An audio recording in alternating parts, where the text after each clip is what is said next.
एक हमारा ये क्वेश्चन है, इस क्वेश्चन को हम लोग करते हैं बहुत ही कम समय में।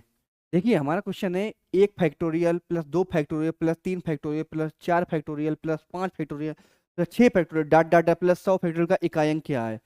तो आपको पता है 1 फैक्टोरियल का मतलब क्या हुआ, एक।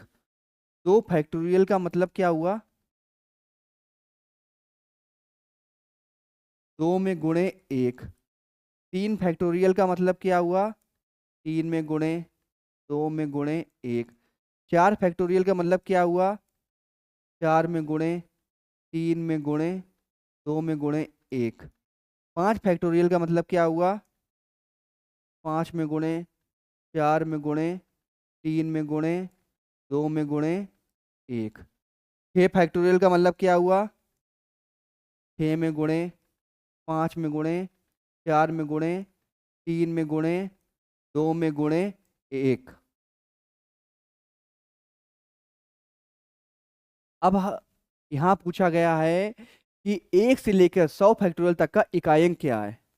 तो आपको ये इसका क्या हुआ, 2 में गुणे 1 2, 3 में गुणे 2 में गुणे 1 6, 4 × 12 = 24, 5 × 20 = 60 दूनी 120, 6 × 5 = 30, 4 × 120 3 120 × 3 = 360 में गुणे 2 बराबर 720। तो आप एक चीज याद रखिए, अगर हमारी 5 से लेके 100 तक के बीच का अगर फैक्टोरियल को ज्ञात करने को बोले तो वो हमेशा उसका इकाई अंक 0 हो जाएगा। देखिए इन सब के लास्ट अंक में 0 आ रहा है, तो 0 से अगर 0 हम लोग जोड़ेंगे तो 0 ही आएगा ना। तो 5 के बाद अगर कोई भी संख्या पूछता है तो वो तो 0 हो जाएगा हमारा। अब हमको निकालना है 1 से लेके 5 तक का।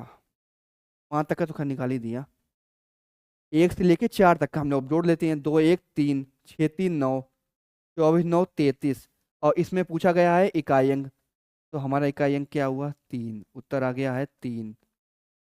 देख लीजिए आप लोग भी।